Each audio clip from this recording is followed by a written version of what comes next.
Davam edən müharibə fonunda Rusiyanın enerji infrastrukturlarına hücumları Ukraynanın bəzi bölgələrində çıxılmaz vəziyyət yaradıb. Ölkənin Kommunal Xidmətlər İstehlakçıları Birliyinin rəhbəri Oleg Papenko'nun sözlərinə görə enerji sahəsində atəşkəs imzalanmasa, Kiyev 1-2 həftə ərzində günün 20-22 saatı elektriksiz qalacaq. Bu baş verərsə əhali gündəlik həyatda əhəmiyyətli dərəcədə problemlərlə üz-üzə qala bilər. Artıq Odessa şəhərində su problemi yaşanmağa başlayıb. Sakinlər içməli su üçün saatlarla növbələrdə dayanırlar. Odessa ilə yanaşı son raket və pilotsuz uçuş aparatları hücumları paytaxt Kiyevi də iflic vəziyyətinə salaraq elektrik stansiyalarına böyük zərər verib.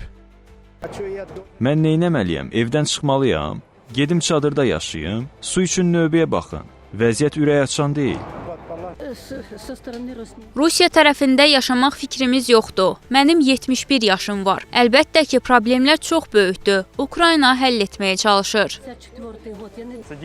Bu avadanlıqların əksəriyyəti Sovet dövründə istehsal edilib. İndiki dövrdə xüsusilə Baltikyanı ölkələrdən kömək alırıq. Keçmişdə bizə çox bahalı avadanlıqlar göndərirdilər. Təəssüf ki, bunlar da son hücumda məhv edildi.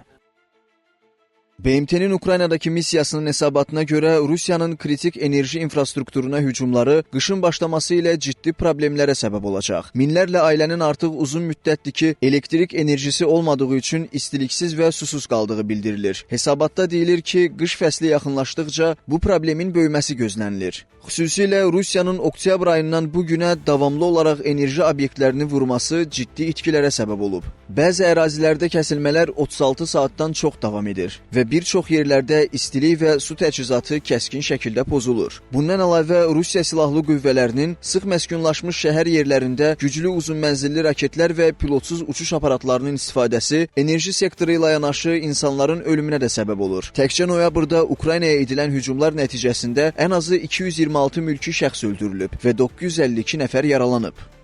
Xüsusilə paytaxtda belə halların yaşanması tamamilə vəziyyətin pisə doğru getdiyini göstərir. Rusiya əsasən böyük şəhərlərə zərbələr endirir. Bu əslində hamı üçün yeni deyil. Münaqişənin başladığı ilk gündən enerji infrastrukturu zərər görməyə başlayıb. Sadəcə bəzi infrastrukturlar yenidən bərpa oluna bilir. Ona görə də ən azından kəsintisiz enerji ötürmək mümkün olur. Lakin həm insanların ölümü, həm də enerji böhranı gələcək üçün yaxşı heç nə vəd etmir.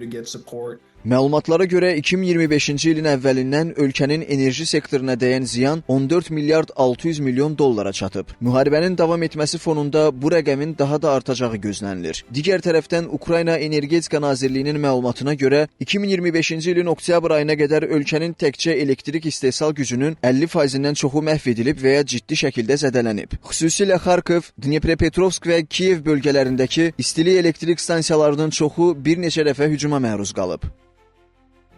Görünən odur ki, Rusiyanın hərbi strategiyası tükəndirmə taktikasına əsaslanır və Moskva bunu fasiləsiz şəkildə davam etdirir. Bunun əsas səbəbi havaların getdikcə soyumasıdır. Soyuq aylarda əhali üçün ən vacib məsələlərdən biri istilik sistemlərinin işlək vəziyyətdə olmasıdır. Bu isə sürətli bərpa işləri tələb edir. Ukrayna müharibə şəraitində olduğundan bu prosesi həyata keçirməkdə ciddi çətinliklə üzləşir. Lakin bu istiqamətdə lazımi addımlar atılmadığı təqdirdə mövcud problemlər daha da dərinləşə bilər.